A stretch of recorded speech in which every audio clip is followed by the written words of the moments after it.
తిరిగి BCN news కి స్వాగతం. ప్రజలకు సంక్షేమ పథకాలను అందించడమే కూటమి ప్రభుత్వ లక్ష్యమని రాష్ట్ర public accounts committee chairman MLA Pulaparthi Ramanjaneyulu అన్నారు. కూటమి ప్రభుత్వం రేషన్ నిత్యావసర సరుకులను రేషన్ షాపుల ద్వారా అందించే కార్యక్రమాన్ని ఆదివారం భీమవరం మింటేవారి తోటలోని రేషన్ షాపులో ఎమ్మెల్యే అంజిబాబు, ఆర్డీఓ ప్రవీణ్ కుమార్ రెడ్డి ప్రారంభించారు. లబ్ధిదారులకు రేషన్ సరుకులను అందించారు.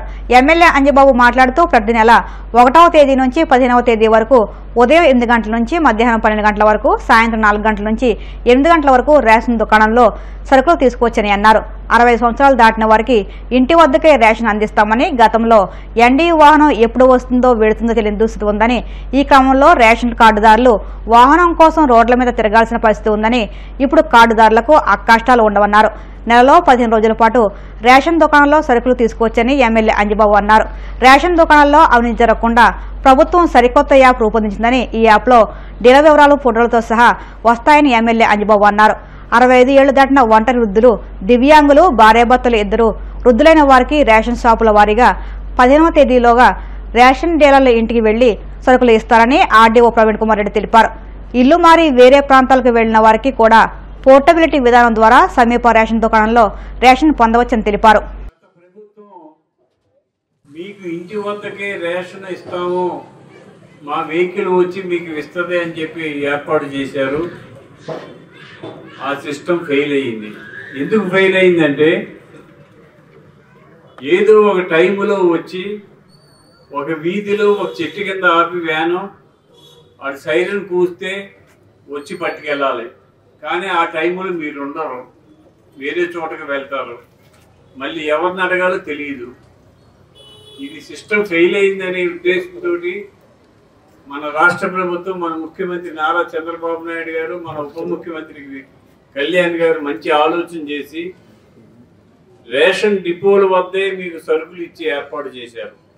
ఉదయం 8 గంటల నుంచి మధ్యాహ్నం 12 గంటల వరకు, సాయంత్రం 4 గంటల నుంచి రాత్రి 8 గంటల వరకు మీ రేషన్ డిపోల వద్ద ప్రతి నెల 1వ తారీఖు నుంచి 15వ తారీఖు వరకు కూడా ఇస్తారు. మీరు 15 రోజుల్లో ఏ రోజు వీలైతే ఆ రోజు, ఏ టైం వీలైతే ఆ టైంలో మీరు సరుకులు తెచ్చుకునే అవకాశం కల్పించారు. ఇది సరుకులు ఇచ్చే విషయంలో డీలర్ ఏదన్నా అవకతవకలు పాల్పడితే మీరు పై అధికారులకు తెలియజేసినట్లయితే వెంటనే వారి మీద చర్య తీసుకుంటాం. మీరు రాగానే సరుకు ఇవ్వాల్సిన బాధ్యత డీలర్ది. డీలర్ ఖచ్చితంగా మీరు వచ్చిన వెంటనే గౌరవంగా మీకు సరుకులు అందించే ఏర్పాటు చేయడం జరిగింది. దీనివలన మహిళలు ఎవరు కూడా ఇబ్బంది పడకోకుండా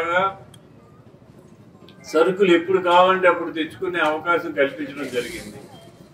అది కాకుండా 65 సంవత్సరాలు పైబడి మంచం మీద ఉండి రేషన్ తెచ్చుకోలేని వారు ఉంటే డీలర్ పట్టుకొచ్చి ఆయనే స్వయంగా మీ ఇంటికాడ ఇస్తాడు. మీతో ఏలు ముద్ర వేయించుకుని ఇంటికాడ ఇస్తాడు. ఇటువంటి సౌకర్యాన్ని ఏర్పాటు చేశాం. మన రాష్ట్ర ప్రభుత్వం, మన ముఖ్యమంత్రి నారా చంద్రబాబు నాయుడు గారు, పవన్ కళ్యాణ్ గారు అభివృద్ధి, సంక్షేమం 2 కళ్ళుగా భావించి చక్కగా పనిచేస్తున్నారు. మీకోసం 3,000 రూపాయలు ఇచ్చే పెన్షన్ 4,000 రూపాయలు ఇచ్చాం. 4,000 రూపాయలు కూడా ఫస్ట్ తారీఖు పొద్దున్నే మీ ఇంటికి పట్టుకొచ్చేస్తున్నాం. అలాగే 3 ఉచిత గ్యాస్ సిలిండర్లు ఇస్తున్నాం. ఆల్రెడీ ఒక సిలిండర్ ఇచ్చాం, ఇంకా 2 సిలిండర్లు ఇవ్వాలి, ఉచితంగా ఇవ్వడం జరుగుతుంది. అలాగే ఆగస్టు 15 నుంచి ఉచితంగా బస్సు, జిల్లాలో ఎక్కడికి వెళ్ళినా కూడా మీకు ఉచితంగా బస్సు ఏర్పాటు చేస్తుందండి. రాగల రోజుల్లో అమ్మ ఒడి కూడా ఏర్పాటు చేయడం జరుగుతుంది. ఇవన్నీ కూడా చేసి మీరందరూ సంతోషంగా, ఆనందంగా, సుఖంగా జీవించే విధంగా ఆలోచన చేయడం జరుగుతుంది. ఏ కార్యక్రమం చేసినా ప్రజల కోసం చేసే ప్రభుత్వం ఇది మంచి ప్రభుత్వం, ప్రజలకు అందుబాటులో ఉండే ప్రభుత్వం.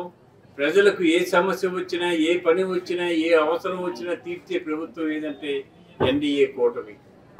మీరందరూ సంతోషంగా, సుఖంగా, ఆనందంగా జీవించడం కోసం ఈ ప్రభుత్వం పనిచేస్తుందని, మీరు ఏ పని ఉన్నా, ఏ అవసరం ఉన్నా, ఏ పని వచ్చినా కూడా మీరు నిర్భయంగా మా దగ్గరికి రావచ్చు. ఉదయం 9 గంటల నుంచి రాత్రి 9 గంటల వరకు నా ఆఫీస్ తెరిచి ఉంటుంది. మీ సమస్యలు ఏమన్నా ఉన్నా కూడా మా దగ్గరకు వచ్చి తెలియపరచుకోండి. మీ సమస్యలు పరిష్కరించి మీరందరూ సంతోషంగా, సుఖంగా, ఆనందంగా జీవించడానికి మన ప్రభుత్వం కృషి చేస్తుంది. నేను శాసనసభ్యుడిగా మీ అందరికి ఇచ్చే మాట ఒక్కటే, ఎవరు ఇబ్బంది పడకూడదు. ఏ సమస్య వచ్చినా, ఏ అవసరం వచ్చినా, ఏ పని వచ్చినా నిర్భయంగా మా దగ్గర రండి.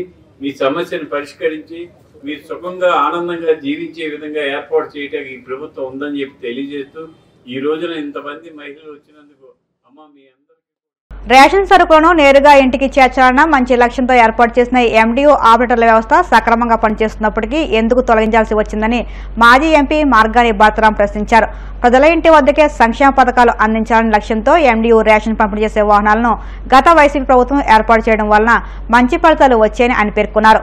కూటమి ప్రభుత్వ నిర్ణయాన్ని నిరసిస్తూ ఎండిఓ ఆపరేటర్ల జిల్లా యూనియన్ ఆధ్వర్యంలో ర్యాలీ నిర్వహించారు.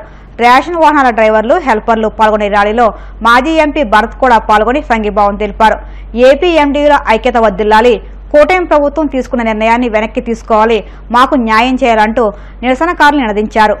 ఆయన తీవ్రాతి తీవ్రమైన అభియోగాలు, రెక్కాడితే డొక్కాడని ఎవరైతే ఎండియు ఆపరేటర్స్ ఉన్నారో వాళ్ళు కటిక పేదవాళ్ళు, బీసీలు, ఎస్సీలు, ఎస్టీలు, మైనారిటీలు, అణగారిన వర్గాలు, ఆ ప్రజలకి జగన్మోహన్ రెడ్డి గారు చేయూతనిస్తూ ఇంటింటికి కూడా రేషన్ని డోర్ డెలివరీ చేసే విధంగా మరి వాళ్ళకి అవకాశం కల్పిస్తే వాళ్ళ మీద అసలు ఎంత తీవ్రమైన అబాండాలు వేశారనంటే వాళ్ళు ఏదో టెర్రరిస్టుల్లాగా వేల కోట్ల రూపాయలు దోచేస్తున్నారంట.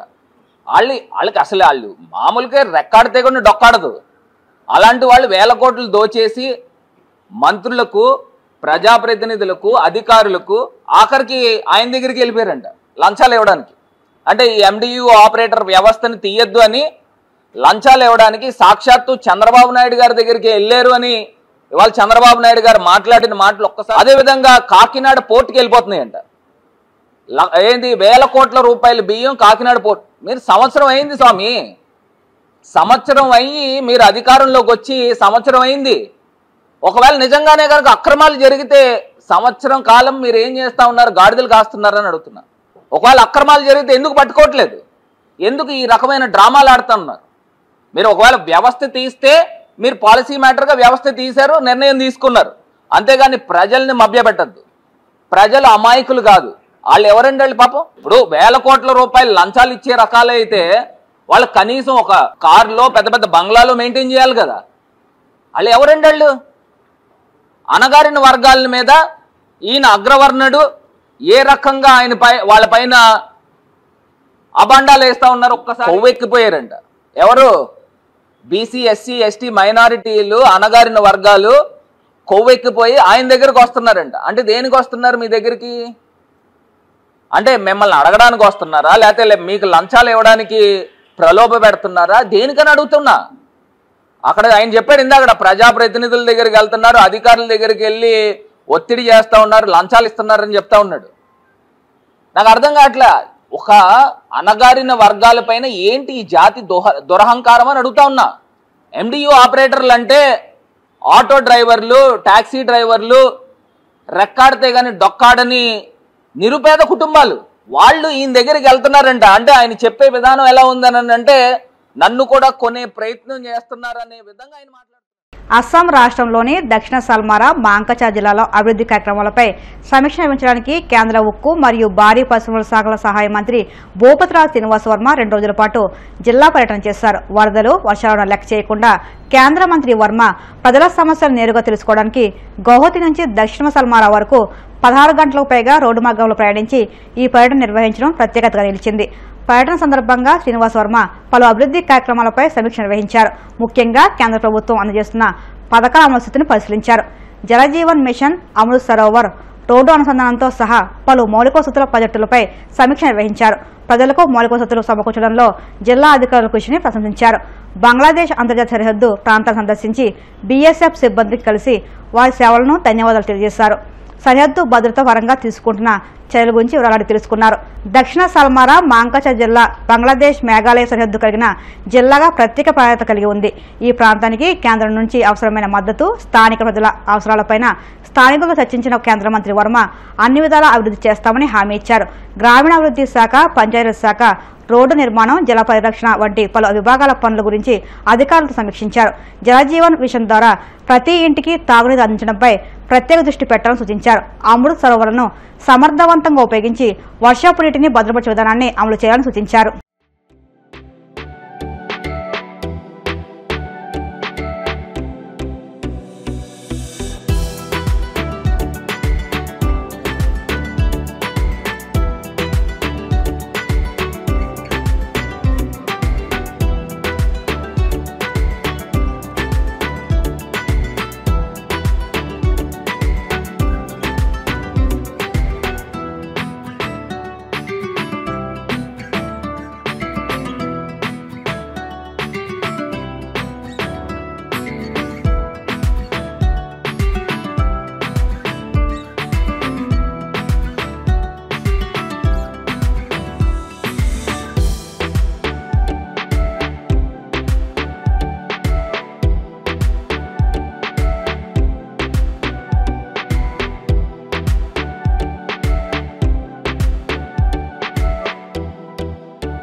వార్తలు ముగించే ముందు ముఖ్యాంశాలు మరొక్కసారి. జగన్పై కేంద్ర మంత్రి శ్రీనివాస్ వర్మ సంచలన వ్యాఖ్యలు. నవ్వుతున్నాడో ఏడుస్తున్నాడో తెలియని ఒక ఫోటోను కోడిగుడ్డు మీద వేసుకున్నారని విమర్శ.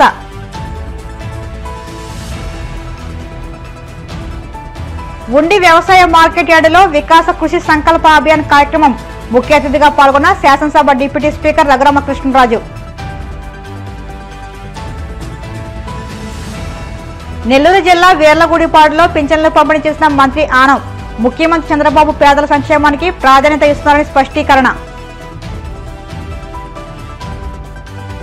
ప్రజలకు సంక్షేమ పథకాలు అందించడమే కూటమి ప్రభుత్వ లక్ష్యం. రాష్ట్ర public accounts committee chairman MLA Pulaparthi Ramanjaneyulu స్పష్టీకరణ. ఈ వార్తలు ఇంతటి సమాప్తం. మరిన్ని వార్తల కోసం BCN digital YouTube channel, Facebook పేజీని ఫాలో అవ్వండి. అప్డేట్ వార్తల కోసం ప్లీజ్ సబ్స్క్రైబ్.